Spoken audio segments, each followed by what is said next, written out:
Konflik Israel-Iran yang menyeret Amerika Serikat telah mencapai titik henti usai diberlakukan gencatan senjata. Setelah meluncurkan serangan demi serangan, Israel menyebut ancaman nuklir telah dilumpuhkan.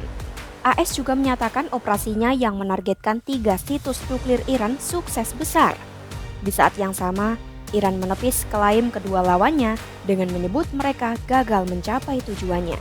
Lantas, apakah program nuklir Iran benar-benar berhasil dihancurkan? Simak selengkapnya dalam video berikut.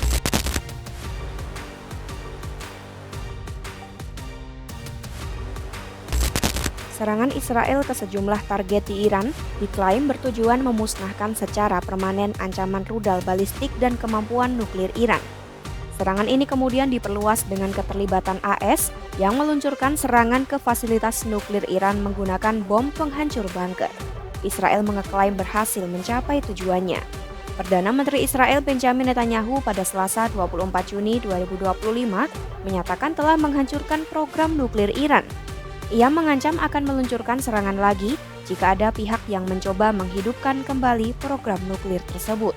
במשך עשרות שנים הבטחתי לכם שלאיראן לא יהיה נשק גרעיני. ואכן, בכל הפעולות המזהירות שלוחמינו ביצעו, הורדנו לטמיון את פרויקט הגרעין של איראן. ואם מישהו באיראן ינסה לשקם את הפרויקט הזה, נפעל באותה נחישות, באותה עוצמה, לגדוע כל ניסיון כזה.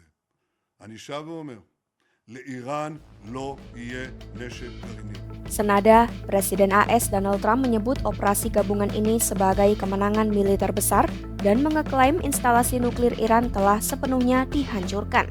Iran pun membalas serangan AS dengan membombardir pangkalan militer AS di Qatar yang kemudian disusul dengan gencatan senjata. Meski begitu, masih belum jelas apakah target yang ditetapkan benar-benar telah tercapai. Citra satelit yang dianalisis oleh CNN memang menunjukkan kerusakan parah pada fasilitas utama seperti Isfahan, Natanz, dan Fordow. Program pengayaan uranium Iran yang dikenal karena menggunakan sentrifus canggih dalam bunker bawah tanah diduga mengalami kerusakan signifikan. Jika benar telah hancur, situs tersebut tak lagi dapat beroperasi. Trump meyakini Iran tidak akan bisa membangun kembali fasilitas nuklirnya. Tetapi dengan tetap dimilikinya pengetahuan teknis oleh ilmuwan Iran, meski beberapa di antaranya menjadi target serangan, kemungkinan kebangkitan kembali program tersebut tidak bisa diabaikan sepenuhnya. Sumber militer barat juga menilai masih terlalu dini untuk memastikan sejauh mana kerusakan itu berpengaruh terhadap kemampuan nuklir Iran. Ditambah, klaim Israel dan AS telah dibantah oleh Menlu Iran Abbas Araghchi yang menyatakan keduanya gagal mencapai tujuan. Laporan dari Badan Tenaga Atom Internasional (IAEA) menunjukkan masih terdapat ketidakpastian mengenai keberadaan bahan nuklir yang telah diproduksi. Bahan itu termasuk 880 pon uranium-235 yang telah diperkaya hingga level 60%, mendekati ambang untuk senjata nuklir. Pejabat tinggi nuklir Iran Muhammad Islami menyatakan Iran telah mengambil langkah-langkah antisipatif untuk memastikan kelangsungan program nuklirnya. Media pemerintah Iran bahkan melaporkan sebagian fasilitas telah dievakuasi sebelum serangan. Laporan itu menimbulkan dugaan material nuklir mungkin telah diamankan ke lokasi rahasia yang tidak terpantau oleh inspektur internasional. Jika memang material tersebut berhasil diselamatkan, tetap saja para analis menilai proses untuk mengubahnya menjadi senjata tidak akan cepat, mengingat infrastruktur Iran mengalami kerusakan besar. Iran dinilai membutuhkan 1 atau 2 tahun yang efektif untuk membangun senjata nuklir.